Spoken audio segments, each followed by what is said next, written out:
जय हिंद दोस्तों, कैसे हैं आप सब। तो आज से हमारी एक न्यू सीरीज स्टार्ट हो रही है जिसमें कि हम साथ ही साथ आपकी इसमें कुछ डिटेल भी देखा करेंगे और क्वेश्चंस भी किया करेंगे। तो आज से हम शुरुआत कर रहे हैं सामान्य हिंदी के।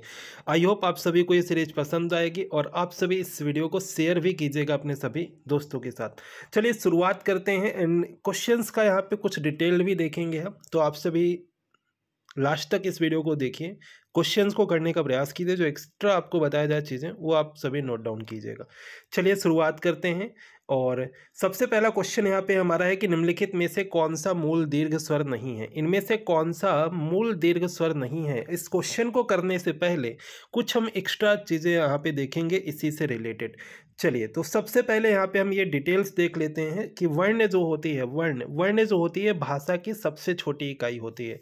वर्ण भाषा की सबसे छोटी इकाई होती है, जिसके पार्ट अगर हम देखें कौन कौन से होते हैं तो स्वर एंड व्यंजन, दो पार्टों में आपका ये डिवाइड होता है। अब आपसे पूछा जाए कि स्वर अगर हम देखें कि कितने प्रकार के होते हैं, यहाँ पे अगर हम बात करें मात्रा या उच्चारण के आधार पर ऐसा पूछा जा सकता है। तो स्वरों का अगर हम देखें तो ह्रस्व स्वर, दीर्घ स्वर और प्लुत स्वर। ह्रस्व स्वर, दीर्घ स्वर और प्लुत स्वर। ह्रस्व स्वर कौन कौन से होते हैं तो आप सभी को याद रखना है आ, ई, उ और री, ये होते हैं आपके ह्रस्व स्वर। दीर्घ स्वर कौन कौन से होते हैं तो दीर्घ स्वर होते हैं आ, बड़ी ई, उ, ए, ऐ, ओ, औ, ये आपके होते हैं दीर्घ स्वर। अब दीर्घ स्वरों को हमने टू पार्ट में, यहाँ पे दीर्घ स्वरों के बारे में अगर हम बात करें जहाँ से आपके क्वेश्चन बना है, इसे दो पार्टों में डिवाइड किया गया। एक होता है आपका मूल दीर्घ और एक होता है आपके संयुक्त स्वर, जिसे आप सजाती या विजाती के नाम से भी जानते हैं। सजाती स्वर या विजातीय स्वर के नाम से भी जानते हैं। यहाँ पे जो क्वेश्चन पूछा गया कि कौन सा मूल दीर्घ नहीं है। अब अगर हम बात करें मूल दीर्घ के बारे में तो मूल दीर्घ आपके होते हैं बड़ा आ, बड़ी ई और आपका बड़ा ऊ, ये होते हैं आपके मूल दीर्घ। और संयुक्त स्वर कौन कौन से होते हैं। संयुक्त स्वर कौन कौन से होते हैं तो ए, ऐ, एन, आपके देखें तो ओ, औ, ये होते हैं आपके संयुक्त स्वर। ठीक है, तो अब हम सबसे पहले क्वेश्चन कर लेते हैं, बाकी चीज़ें हम नेक्स्ट देखते हैं। तो सबसे पहले हमारा यहाँ पे फर्स्ट क्वेश्चन क्या है कि कौन सा इनमें से मूल दीर्घ स्वर नहीं है। तो इनमें से अगर मूल दीर्घ स्वर देखें कि कौन सा नहीं है तो आपका आंसर हो जाएगा ओ। ओ जो है आपका मूल दीर्घ स्वर नहीं है। बाकी अगर हम देखें तो बड़ा आ, बड़ी ई और बड़ा ओ, ये जो है आपके मूल दीर्घ स्वर हैं।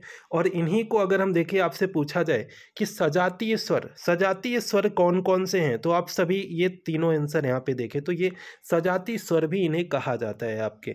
और मूल दीर्घ भी अगर हम देखें तो इन्हें कहा जाता है। तो मोस्ट इंपॉर्टेंट क्वेश्चन है आपके, और एक्स्ट्रा भी हमने आपको इससे रिलेटेड इन्फॉर्मेशन आपको यहाँ पे प्रोवाइड कर दी है।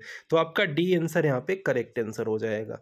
देन नेक्स्ट यहाँ पे हम एक बार ये डिटेल्स अभी देख लेते हैं, फिर क्वेश्चन कर लेते हैं, तो आपको आंसर करने में भी आसानी होगी।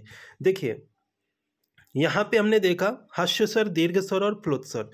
ह्रस्व स्वर जो होता है अगर हम यहाँ पे देखें, ह्रस्व स्वर की अगर हम बात करें तो एक तरह से मूल स्वर को ही हम क्या कहते हैं, ह्रस्व स्वर कहते हैं। ठीक है, जिसमें कि एक मात्रा का समय लगता है, उच्चारण में एक मात्रा का समय लगता है, वो ह्रस्व स्वर कहलाते हैं। जिसमें आपके दो मात्रा का समय लगता है वो दीर्घ स्वर कहलाते हैं। जिसमें आपके दो से अधिक मात्रा का समय लगता है या एक तरह से किसी को बुलाते समय, किसी को पुकारते समय प्रयोग किया जाता है, जिसे हम प्लुत स्वर कहते हैं। अगर आपसे पूछा जाए त्रिमात्रिक स्वर कौन से हैं और प्लुत स्वर कौन से, तो ये दोनों एक ही हैं आपके। प्लुत स्वर को ही हम त्रिमात्रिक स्वर बोलते हैं। तो इसमें दो से अधिक मात्रा का समय लगता है। जैसे कि आप यहाँ पे एग्जांपल में देख सकते हैं कि राम, और इसका एक तरह से साइन जो होता है ऐसा होता है। ठीक है, जैसे कि राम आपके थोड़ा सा टाइम लगता है बुलाते टाइम पे, तो इसमें क्या होता है दो से अधिक मात्रा का समय लगता है, तो ये प्लुत स्वर कहलाते हैं। ठीक है, देन यहाँ पे देखिए अयोगवाह्य कौन से होते हैं, अंग तथा आहा, ये जो है आपके अयोगवाह्य कहलाते हैं। तो स्वरों की संख्या कितनी है, 11 है आपके। और ये अलग से अगर हम देखें तो अयोगवाह्य, अंग तथा आहा है। और इसी को अगर हम देखें तो अगर साथ में बोलेंगे तो फिर आपके क्या हो जाएगी, आपके 13 होती है संख्या। पर यहाँ पे जो अयोगवाह्य है, अंग तथा आहा, क्योंकि अगर हम देखें एक तरह से ये स्वर और व्यंजन दोनों इसमें उच्चारण में दोनों का एक तरह से प्रतीक समझ में आता है, जिसकी वजह से अगर हम देखें तो इसे हम अयोगवाह्य में आपके काउंट करते हैं। ठीक है, देन यहाँ पे देखें तो व्यंजन, व्यंजन की अगर हम बात करें तो व्यंजन की संख्या है 33, जिसमें से स्पर्श व्यंजन कौन से कहलाते हैं तो का वर्ग, चा वर्ग, टा वर्ग, ता वर्ग और पा वर्ग। टोटल अगर हम देखें ये आपके स्पर्श व्यंजन कहलाते हैं। तो ये एक इंपॉर्टेंट है आपके लिए। देन अंतस्थ व्यंजन कौन से कहलाते हैं, तो अंतस्थ व्यंजन यारा लावा जो कि आपके अंतस्थ व्यंजन कहलाते हैं। इसी में से अगर हम देखें ऊष्म व्यंजन किसे कहते हैं, ऊष्म व्यंजन आपसे पूछा जाए तो ऊष्म व्यंजन की अगर हम बात करें तो ये आपके सा सा साहा हो जाएगा आपका ऊष्म व्यंजन, सा सा साहा ये आपके कहलाते हैं ऊष्म व्यंजन। ठीक है, फिर यहाँ पे एक्स्ट्रा जो आपके लिए यहाँ पे इंपॉर्टेंट चीज़ें हैं जैसे कि आपके संयुक्त व्यंजन कौन से कहलाते हैं, तो छात्रा ज्ञास्त्रा ये आपके संयुक्त व्यंजन कहलाते हैं। ठीक है, प्राण श्वास की मात्रा के अनुसार आपके दो पार्टों में बांटा गया है, अल्प प्राण और महाप्राण। ये क्या होता है, देखिए अल्प प्राण क्या होता है, जिसमें अगर हम देखें यहाँ पे कि कम समय लगता है, एक तरह से बोलने में आपके क्या होता है, कम समय लगता है, कम खर्च होता है, जो वायु खर्च होती है किसी चीज़ को बोलने में। जैसे कि अगर हम एग्जाम्पल के थ्रू देखें कि कौन कौन से अल्प प्राण कहलाते हैं, तो प्रत्येक वर्ग का पहला, तीसरा, पांचवा तथा अंतस्थ व्यंजन जैसे कि आपके या, रा, ला, वा। तो अब बोल के देखिए या, रा, ला क्या है, थोड़ा ज़्यादा आपके एक तरह से यहाँ पे अगर हम देखें एक तरह से कम आपके जो वायु खर्च हो रही है, यानी कि कम प्रोनाउंसिएशन बोलने में आपके कम ऊर्जा लग रही है। ठीक है, इसी तरह से अगर हम महाप्राण का देखेंगे तो प्रत्येक वर्ग का दूसरा, चौथा तथा ऊष्म व्यंजन। अब सा, हा, तो एक तरह से ज़्यादा आपके ऊर्जा लग रही है। ठीक है, तो यहाँ पे अगर हम देखें ये महाप्राण कहलाते हैं। इसी तरह से आपका अनुनासिक है, उच्चारण जो है मुख व नाक से होता है, जैसे कि पाँच। ठीक है, अब बोल के खुद से करके देखिए, पाँच, कांच। ठीक है, तो एक तरह से क्या होता है, उच्चारण जो होता है मुख व नाक से होता है, तो ये एक तरह से अनुनासिक कहलाते हैं। इसी तरह से अनुस्वार है, उच्चारण केवल नाक से होता है, जैसे अंक, अंक। ठीक है, रंग, पंख, तो ये क्या है, अनुस्वार कहलाते हैं। ठीक है, तो ये कुछ डिटेल था आप सभी के लिए जो कि बहुत ही शानदार है आपके लिए। इस तरह से ये डिटेल जो आपको यहाँ पे बताया गया है, इसका आप स्क्रीनशॉट ले सकते हैं और अपने नोट्स में नोट डाउन कर सकते हैं। द नेक्स्ट क्वेश्चन अब हम करेंगे, सभी क्वेश्चन एक साथ हम कर लेते हैं। देखिए हिंदी में ध्वनियाँ कितने प्रकार की होती हैं, हिंदी में जो ध्वनियाँ होती हैं कितने प्रकार की होती हैं, तो आप सभी का राइट आंसर हो जाएगा ऑप्शन फर्स्ट। ठीक है, ऑप्शन फर्स्ट आप सभी का करेक्ट आंसर है दिए गए ऑप्शन में से। देन नेक्स्ट है कि मात्रा के आधार पर स्वर कितने प्रकार के होते हैं, तो मात्रा के आधार पर जो स्वर होते हैं अभी आपको बताया गया है 3 प्रकार के होते हैं मात्रा के आधार पर। ठीक है, देन नेक्स्ट क्वेश्चन है कि एक से अधिक वर्णों के मेल को क्या कहा जाता है, एक से अधिक वर्णों के मेल को क्या कहा जाता है, तो ये व्यंजन कहलाते हैं। एक से अधिक वर्णों के मेल को क्या कहा जाता है, तो ये आपके व्यंजन कहलाते हैं। तो आप सभी का राइट आंसर ऑप्शन सी हो जाएगा दिए गए ऑप्शंस में से। द नेक्स्ट एक इंपॉर्टेंट क्वेश्चन है कि ई, चा, छा, जा, झा ये सभी जो है इनका उच्चारण किससे होता है, कंठ से होता है, मूर्धन्य से होता है, तालव्य से होता है या ओष्ठ से होता है। इनका उच्चारण जो होता है तालव्य से होता है। ठीक है, इनका उच्चारण जो होता है तालव्य से होता है, जैसे कि कंठ, तालु, मूर्धा, ओष्ठ, कंठ, तालु, मूर्धा एंड आपके देखें तो दंत और ओष्ठ। तो एक आपकी ट्रिक भी है KTM 2। ठीक है, ये आप इससे याद कर सकते हैं, कंठ, तालव्य, मूर्धन्य, फिर दंत और ओष्ठ। ठीक है, तो यहाँ पे अगर हम देखें तो ये एक तरह से तालव्य से इसका उच्चारण होता है। सी आंसर आप सभी का करेक्ट आंसर है। देन इससे रिलेटेड कुछ आपके देखें तो कुछ एक्स्ट्रा इन्फॉर्मेशन आप सभी के लिए अनअकैडमी से रिलेटेड, जिसमें कि आप सभी के लिए अनअकैडमी इंट्रोड्यूस कर रहा है MPPSC एग्जाम्स के लिए नोट्स। आप सभी वेबसाइट और ऐप पे जाके एक्सप्लोर कर सकते हैं, कौन कौन से बैच चल रहे हैं इसके बारे में देख लें। तो 8 दिसंबर, 15 दिसंबर एंड 22 दिसंबर से आपके जो न्यू बैच यहाँ पे स्टार्ट हुए हैं। रिवीजन बैच है MPPB एंड व्यापम का 16 दिसंबर से। देन कंप्लीट बैच है ग्रुप 4 का असिस्टेंट ग्रेड 3 स्टेनो टाइपिस्ट का 17 दिसंबर से। अनुदर्शन बैच है 22 दिसंबर से आपके लिए कंटिन्यू किया जा रहा है। एंड सभी की लिंक आपको डिस्क्रिप्शन में दी गई। अगर आपने अभी तक ज्वाइन नहीं किया प्लस क्लासेस तो ज्वाइन कीजिए, कोड यूज कीजिए MP एग्जाम्स 10 एंड इसी कोड के साथ आप सभी ज्वाइन कर सकते हैं। देन नेक्स्ट क्वेश्चन करते हैं कि जिनका उच्चारण स्वतंत्रता से होता है और जो व्यंजन के उच्चारण में सहायक होते हैं, जो व्यंजन के उच्चारण में सहायक होते हैं उन्हें क्या कहते हैं आपके इनमें से। तो एक तरह से ये व्यंजन में एक ये डिफिनेशन भी आपकी व्यंजन की हो जाती है।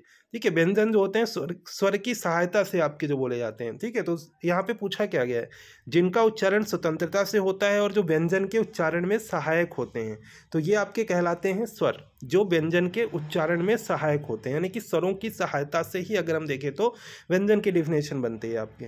तो यहाँ पे वी आंसर आप सभी का करेक्ट आंसर है। द नेक्स्ट क्वेश्चन है कि निम्नलिखित में से कौन सा एक दीर्घ स्वर नहीं है। अभी हमने आपको डिटेल में बता दिया है, बस आंसर कर देना है। कौन सा एक दीर्घ स्वर नहीं है, क्या हो जाएगा ऑप्शन बी।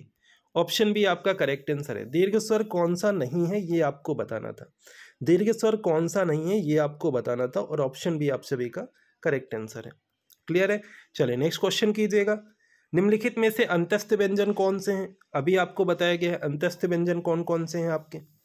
अंतस्थ व्यंजन कौन कौन से हैं आपके इनमें से? अंतस्थ व्यंजन अगर हम देखें तो आपको बताया गया कि यारा लावा, यारा लावा जो कि आपके अंतस्थ व्यंजन है, तो वह आपका क्या हो जाएगा? अंतस्थ व्यंजन हो जाएगा। क्लियर है? चलिए नेक्स्ट है, हिंदी भाषा में कुल कितनी लिपियां हैं? हिंदी भाषा में कुल कितनी लिपि हैं आपको ये बताना है। हिंदी भाषा में कुल कितनी लिपियां हैं आपके, जैसे कि हिंदी भाषा की लिपि क्या है, तो आप सभी को याद रखना है कि देवनागरी लिपि है आपके हिंदी भाषा की लिपि। अगर आपसे कुछ डिफिनेशन पूछी जाती है कि अगर हम देखें कि ध्वनि का लिखित रूप क्या है, तो ध्वनि का लिखित रूप है वर्ण, और वर्ण का मौखिक रूप क्या है, तो ध्वनि है। वर्ण का मौखिक रूप क्या है, तो ध्वनि है। ये याद रखिएगा आप सभी। वर्णमाला किसे कहते हैं, तो वर्णों का एक व्यवस्थित क्रम होता है जो कि वर्णमाला कहलाता है। ठीक है, वर्णों का व्यवस्थित क्रम जो कि वर्णमाला कहलाता है। तो यहाँ पे अगर हम देखें कुल वर्णों की संख्या पूछा गया है, और कुल वर्णों की संख्या में जब पूछा जाएगा तो उसमें सभी शामिल हो जाते हैं। ठीक है, कि अगर हम देखें एक तरह से कि जैसे स्वरों की संख्या क्या होती है, व्यंजन की संख्या क्या होती है, तो स्वरों की संख्या आपने देखा कि 11 होती है, व्यंजन की संख्या आपने देखा कि 33 होती है। फिर इसमें ये जो आपके दिए गए जैसे मूल स्वर हो गए और आपके अंग आहा हो गए, ये सभी एक तरह से मिल के 52 हो जाते हैं। तो सी आंसर आप सभी का करेक्ट आंसर है। देन अगला क्वेश्चन है कि हिंदी वर्णमाला में ऊष्म व्यंजन कौन से होते हैं आपके। हिंदी वर्णमाला में ऊष्म व्यंजन कौन से होते हैं, अभी आपको बताया गया है। ऊष्म व्यंजन जो होते हैं आपके सासा साहा, सासा शाहा ऊष्म व्यंजन कहलाते हैं। देन अगला है कि यारा लावा को कौन सा व्यंजन कहते हैं, अभी आपने आंसर किया है, इसका क्वेश्चन किया है आपने, आपके डिटेल में आपने देखा है। यारा लावा को कौन सा व्यंजन कहते हैं, तो यारा लावा जो है आपके ये अंतस्थ व्यंजन कहलाते हैं। कौन से व्यंजन? अंतस्थ व्यंजन कहलाते हैं आपके। तो नेक्स्ट है, निम्नलिखित में से कौन सा इनमें से जो कि ऊष्म व्यंजन है आपके, इनमें से कौन सा ऊष्म व्यंजन है, तो साशा साहा, साशा शाह ऊष्म व्यंजन। ठीक है, ऑप्शन ए। देन नेक्स्ट है, जब एक ही ध्वनि का द्वित्व हो जाए तो वह क्या कहलाता है। जब एक ही ध्वनि का, कुछ डिफिनेशंस हैं आपके, जब एक ही ध्वनि का द्वित्व हो जाए तो वो क्या कहलाता है, तो एक तरह से युग्मक ध्वनि कहलाता है। क्या कहलाता है? युग्मक ध्वनियाँ कहलाती हैं जब एक ही ध्वनि का द्वित्व हो जाए। देन अगला है नेक्स्ट कि अनुस्वार किसका कार्य करता है। अनुस्वार किसका कार्य करता है आपके इनमें से? पंचम वर्ण का। किसका कार्य करता है? पंचम वर्ण का कार्य करता है आपके अनुस्वार। नेक्स्ट है कि ए जो है ये क्या वर्ण इनमें से कहलाते हैं। ए जो है आपके इनमें से कौन से वर्ण कहलाते हैं, ये हमारा यहाँ पे है। ए जो है ये कौन से वर्ण कहलाते हैं, ये आप सभी को बताना है दिए गए ऑप्शंस में से। देखिए ए जो है आपके कौन से वर्ण कहलाते हैं, तो ये अगर हम देखें कंठ तालव्य कहलाते हैं। कंठ तालव्य, कंठ तालव्य कहलाते हैं ए। तो आपका राइट आंसर ऑप्शन डी हो जाएगा दिए गए ऑप्शंस में से। देन नेक्स्ट है, वह छोटी से छोटी ध्वनि जिसके टुकड़े नहीं हो सकते हैं उसे क्या कहा जाता है। वह छोटी से छोटी ध्वनि जिसके टुकड़े नहीं हो सकते हैं उसे कहा जाता है आपके वर्ण। क्या कहा जाता है? वर्ण कहा जाता है। क्लियर आप सभी को डिफिनेशन? ऑप्शन फर्स्ट, जिनका उच्चारण ऊपर के दांतों पर जीभ लगाने से होता है उसे क्या कहते हैं। एग्जाम्पल आप सभी बताइएगा, जिनका उच्चारण ऊपर के दांतों पर जीभ लगाने से होता है उन्हें क्या कहा जाता है। तो हमने यहाँ पे डिफिनेशन देखी, इन्हें दंत बोलते हैं। अब दंत के आप सभी एक बार एग्जाम्पल दीजिएगा, कौन से हैं आपके दंत। ठीक है, आप सभी कमेंट करके बताइए कि कौन से हैं आपके दंत जो कि ऊपर के दांतों पर जीभ लगने से होता है, इनका उच्चारण जब आप बोलते हैं। ठीक है, ऑप्शन फर्स्ट, किसी वस्तु के व्यवहार में लाना। किसी वस्तु को व्यवहार में लाना, इसका आशय किस शब्द से है आपके। किसी वस्तु को व्यवहार में लाना, इसका आशय है प्रयोग से। किसी वस्तु को आप व्यवहार में लाएंगे तो इसका आशय क्या है, उसके प्रयोग से है। ठीक है, नॉर्मल थी आपकी डिफिनेशन। द नेक्स्ट है कि निम्नलिखित में से किस शब्द में स्वर व्यंजन संबंधी अशुद्धि नहीं है। इनमें से किस शब्द में स्वर व्यंजन संबंधी अशुद्धि नहीं देखने को मिलती है। तो ऊर्जस्वी, ऊर्जस्वी यहाँ पे अगर हम देखें सी आंसर आप सभी का करेक्ट आंसर हो जाएगा दिए गए ऑप्शंस में से। नेक्स्ट है, जो संज्ञा सर्वनाम आदि शब्दों से जुड़कर नए शब्दों की रचना करते हैं उन प्रत्यय को क्या कहते हैं। जो संज्ञा सर्वनाम आदि शब्दों से जुड़कर नए शब्दों की रचना करते हैं उन प्रत्यय को क्या कहा जाता है। तदित प्रत्यय बोलते हैं। ये प्रत्यय से क्वेश्चन आपके पूछा गया है, इन्हें क्या कहा जाता है, तदित प्रत्यय बोलते हैं। ठीक है, इन्हें क्या कहते हैं हम, तदित प्रत्यय बोलते हैं। जो संज्ञा सर्वनाम आदि शब्दों से जुड़कर नए शब्दों की रचना करते हैं उन्हें हम क्या बोलते हैं, उन्हें हम तदित प्रत्यय बोलते हैं। क्लियर है आप सभी को? ठीक है, उन्हें हम क्या बोलते हैं? तदित प्रत्यय बोलते हैं। देन नेक्स्ट यहाँ पे जो आपका क्वेश्चन है,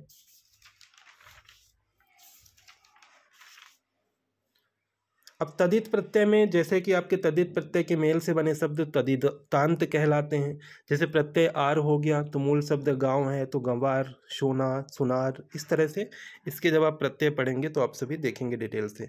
जिस समास में पूर्व पद गौण तथा उत्तर पद प्रधान हो वह कौन सा समास होता है? कुछ मिक्सअप क्वेश्चन है आपके।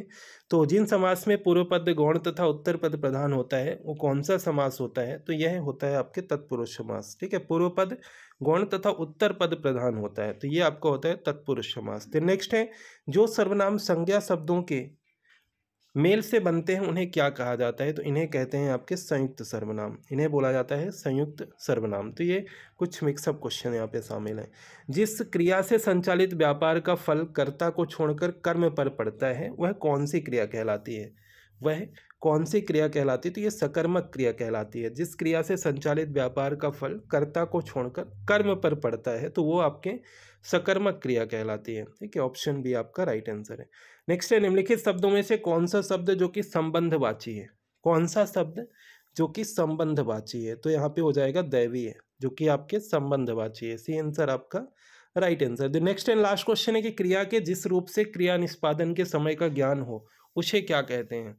क्रिया के जिस रूप से क्रिया निष्पादन के समय का ज्ञान हो उसे क्या कहा जाता है? उसे कहते हैं काल। उसे क्या कहते हैं? काल। क्रिया के जिस रूप से क्रिया निष्पादन के समय का ज्ञान होता है, टाइम का एक तरह से समय का, तो उसे हम क्या कहते हैं? काल कहते हैं। वी आंसर आप सभी का करेक्ट आंसर। तो ये थे आज के हमारे क्वेश्चन एंड कुछ एक्स्ट्रा इन्फॉर्मेशन है, जैसे कि रेबिट रिवीजन बैच जो कि आपके 8 दिसंबर से कंटिन्यू किया जा रहा है। एमपी पटवारी का बैच 28 नवंबर से चल रहा है। दिन आपके टेस्ट शेड्यूल भी आपके लिए यहाँ पे किए जाते हैं और आप टेस्ट दे सकते हैं। आइकॉनिक सब्सक्रिप्शन आपको मिल रहा है, फ्री एंड प्लस क्लासेस मिल रही हैं, लाइव क्विज मिल रहा है, then YouTube and Telegram follow कर सकते हैं, प्रैक्टिस सीरीज आपको मिल रहा है, देन आपके प्रैक्टिस क्वेश्चंस मिल रहे हैं, लाइव क्लासेस मिल रही हैं, अनअकैडमी के एडवांटेज आपकी क्या क्या है, लाइव मेंटरशिप प्लेटफॉर्म है। तो ये सब कुछ आपको मिलने वाला है। एंड अगर आपने अभी तक यूट्यूब चैनल को सब्सक्राइब नहीं किया है तो कर लीजिएगा, बेल आइकन प्रेस कर लीजिएगा, क्योंकि आप सभी के लिए सभी सब्जेक्ट की जो सीरीज़ हैं आपके लिए स्टार्ट की गई हैं और आप इन सभी क्लासेस को देख सकते हैं फ्री ऑफ कॉस्ट। देन आपके यहाँ पे आज के इस क्लास में हम इतना ही करेंगे एंड मिलेंगे नेक्स्ट क्लास में।